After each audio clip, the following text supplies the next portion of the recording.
Welcome back. Tomorrow, student projects will be featured at the DSST Public Schools STEM and Creative Core Showcase at CSU Spur. Here to tell us more about all this is Senior Manager and of STEM with DSST, Crystal Purvis, and high school junior Elizabeth Gomez. Yes, thank you so much for being here. This is incredible. You're kind of telling us a little bit. We want to get into this invention creation that you made, but tell us about the showcase this year and what people can expect. It's so exciting. Yes. Well, thank you so much for having us.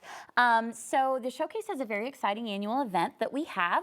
And during the showcase, our students from all over Denver and one of our schools in Aurora will bring their projects that they've been creating.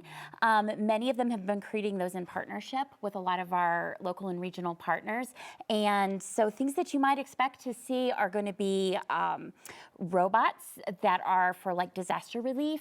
You can also expect to see a biomedical project where our students have been 3D printing human body organs in order to better understand and like prepare for operating and things like that. And then of course our CubeSat, which is our miniature satellites that are going to be going to space. This connects students and professionals in the STEM field. Why is it so important to get young women like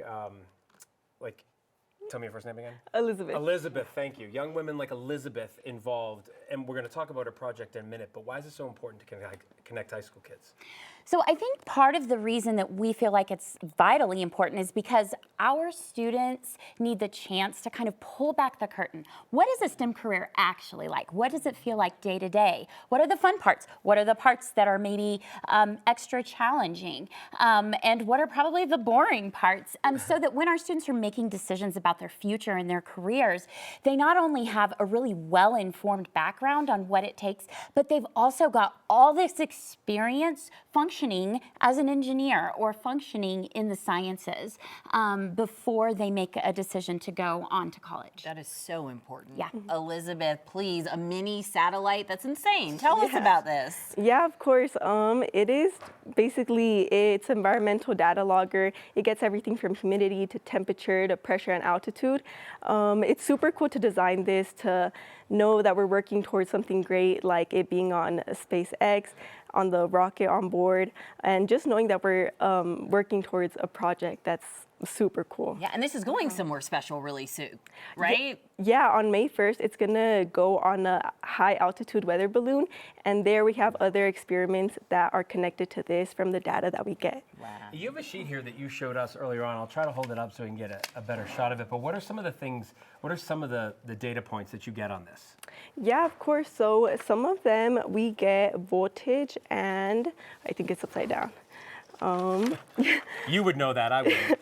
Yeah, so this is our GPS. This is the path that it actually took.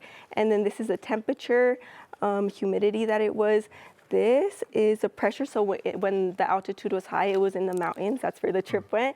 The pressure went down, which is really, really cool to see. I don't know, our weather department's going to let you out of here without That is getting a closer look at this. amazing. And so since you've created something like this, do you think STEM is in your future as far as what you want to do? Yes, definitely. I think working in an environment where I get to create something amazing and something that actually connects to STEM and gives me a true perspective of what engineering really is, it's really important. I mean, I was always interested in engineering, but I was a little bit scared just because of the prestigious career that it is. But this, after seeing this and seeing that engineers could look like anything, be anything, I definitely want to pursue that in my career. Yeah, you belong there. They would be lucky to have you. That's incredible. Thank you. Elizabeth, Crystal, thank you so much for coming in today. This is amazing. I'm sure Chris Bianchi's going to want to get a look at it before you go. Thank you both, and best of luck in whatever career you choose in STEM, because I'm sure it's going to be fantastic. Thank you so much. Thank you.